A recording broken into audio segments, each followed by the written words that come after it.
So this year's draft is going to be pretty unpredictable in a unique way. Most NFL teams have fewer true round one grades on prospects this year compared to years prior. That means draft boards are going to be all over the place, and we are going to see some very surprising moves happen. Well, in today's video, I'm going to break down several reasons why it could get crazy this year, the Eagles continuing to do Eagles things, and much more right after.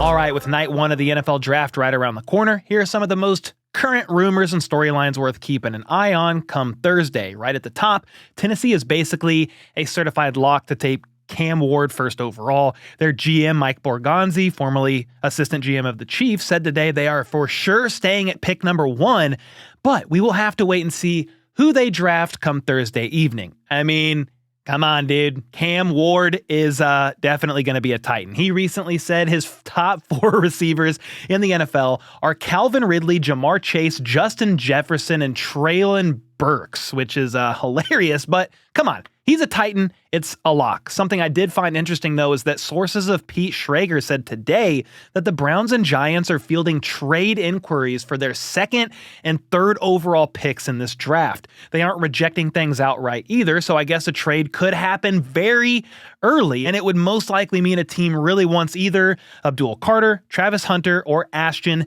Jeanty. This could be a number of teams in the top 10 inquiring about moving up, but one that definitely comes to my mind would be the Las Vegas Raiders. Ashton Jeanty has been very frequently mocked to Vegas at 6th overall. However, Dane Brugler of The Athletic floated the idea of the Jags taking him at 5th overall, so 1 before Vegas. Now, many think that the Jags will go D-line at pick 5, probably defensive tackle Mason Graham, which could be awesome to place him alongside others along that line, such as Josh Hines-Allen, Trayvon Walker, and even Eric Armstead. The thought behind Jeanty going to the Jags at 5 is that while they do have Travis Etienne and Tank Bigsby on the roster, they still finished 25th in rushing yards per game last year. Not great. Etienne took a definite step back and is heading into the final year of his rookie deal as it is. I mean, he's going to be playing on his 5th-year option. Plus, I think Jeanty would be worth the pick there, especially if you can get a true difference maker for the running back room. He may never be Saquon, but Barkley put the league on notice last year, and Jeanty himself mentioned Saquon in his entry to the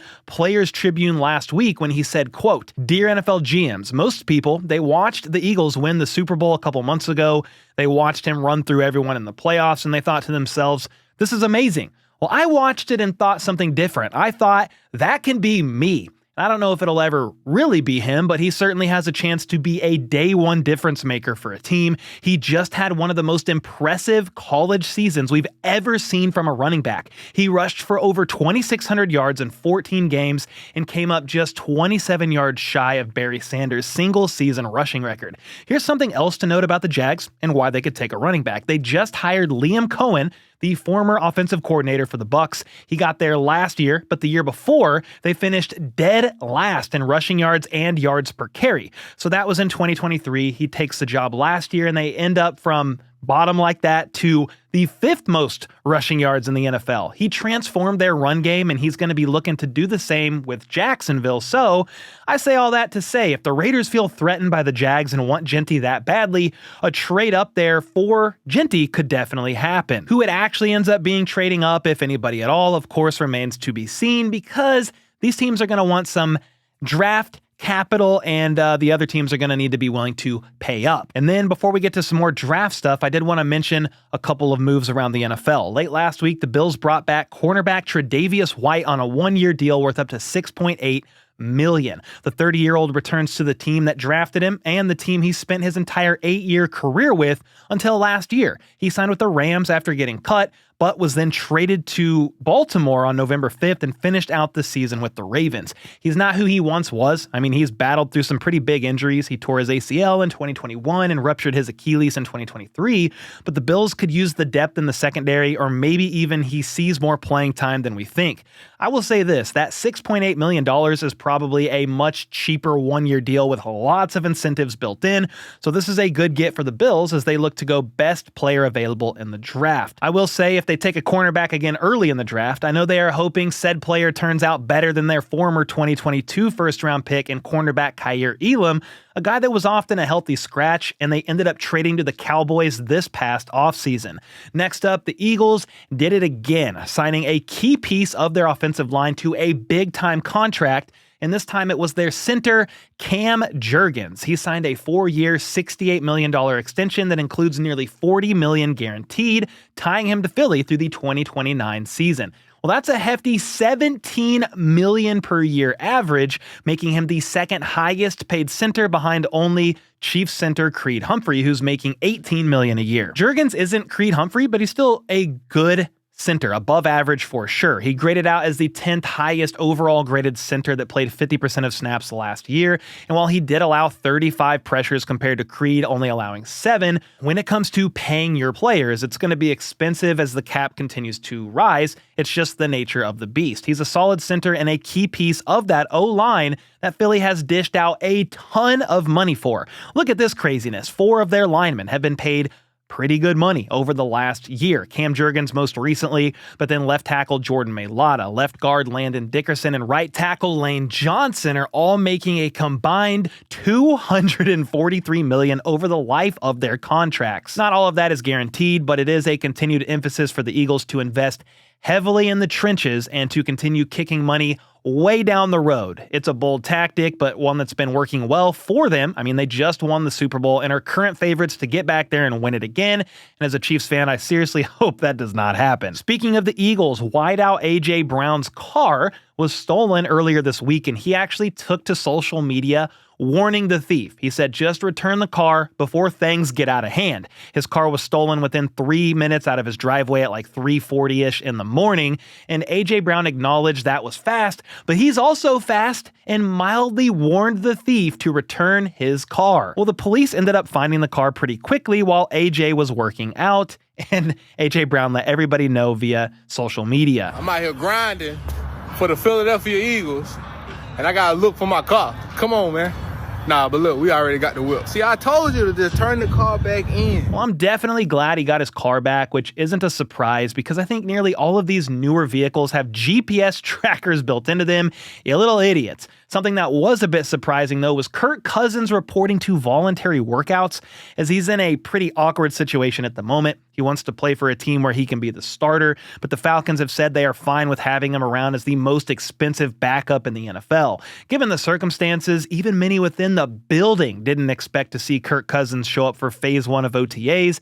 Again, given the situation, but also the fact that it's voluntary. He's there, though, and ready to get to work, which is kind of a class act from the guy. I mean, shoot, if I was getting $27.5 million fully guaranteed, I'm going to be doing whatever, whenever, wherever. I'm there, even if it's voluntary. Sign me up. The QB situation is interesting because it's clear Michael Penix will be the starter this year, and even more clear that Cousins wants out of there. On top of that, Atlanta may be preparing themselves for that situation because they just signed quarterback Easton Stick to their roster yesterday, a guy who formerly backed up Justin Herbert with the Chargers. I mean, maybe they just thought Stick would be an extra arm in the room for voluntary workouts because the expectation around the building was that Cousins would not be around, but they have also had discussions with teams regarding potentially trading Cousins. The thing is, they just reportedly want a lot in return. Of the $37.5 million he's fully owed, it looks like they're asking any team inquiring about trading for him to take on about $20 million of that number. I don't think teams love that idea,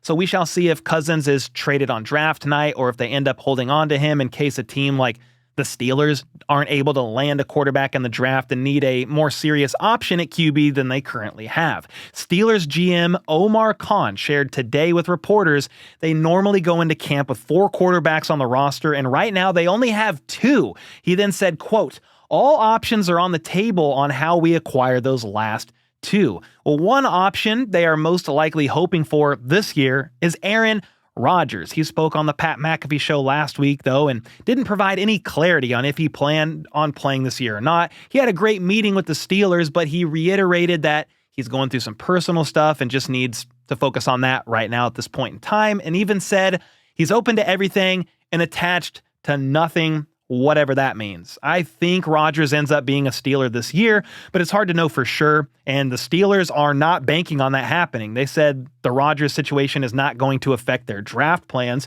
I would assume they've got to explore a quarterback option in the draft. They currently have Mason Rudolph and Skylar Thompson on the roster, and none of those guys are serious considerations for a starting quarterback.